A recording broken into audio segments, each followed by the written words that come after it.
Let me share something I've often seen while working with parents. A while ago, as a parenting seminar, one parent stayed back to talk. They were worried about their adolescent child, saying the child couldn't sit through classes, seemed constantly restless, and had already been labeled as hyperactive at school. Instead of starting with the label, I asked a different kind of question. I wanted to understand how this child naturally used attention in everyday life.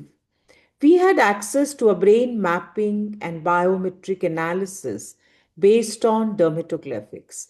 And what stood out was something subtle but extremely important. He had very strong observation skills and extraordinary fine motor coordination. These were the indicators. So I asked the parent a very simple question. Has your child exhibited or ever shown accuracy in things like shooting balloons when you visit a mall or at a fair or target based games? The parent paused, smiled, and very excitingly said yes. The child showed surprising precision in those situations. As we spoke further, another small detail emerged. The child often liked standing quietly in the kitchen, watching the mother cook, closely observing hand movements, timing, and detail. And that's when the picture began to change. What looked like restlessness in a classroom began to look like unused precision. The suggestion that followed was simple.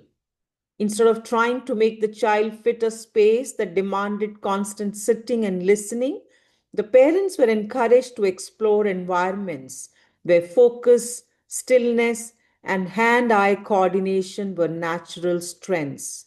Over time, the child joined a structured, precision based activity, and something interesting happened. The same child who struggled to sit still in class could now hold focus for long periods, and that too in a shooting club, calmly, quietly, with discipline.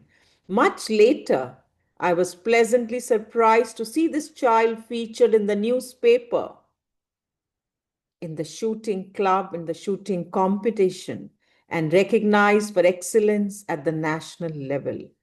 And when the father was interviewed and asked how they had identified the skill, his response stayed with me.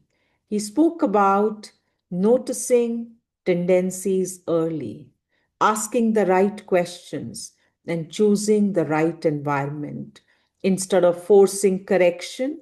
That moment quietly confirmed something I've seen again and again.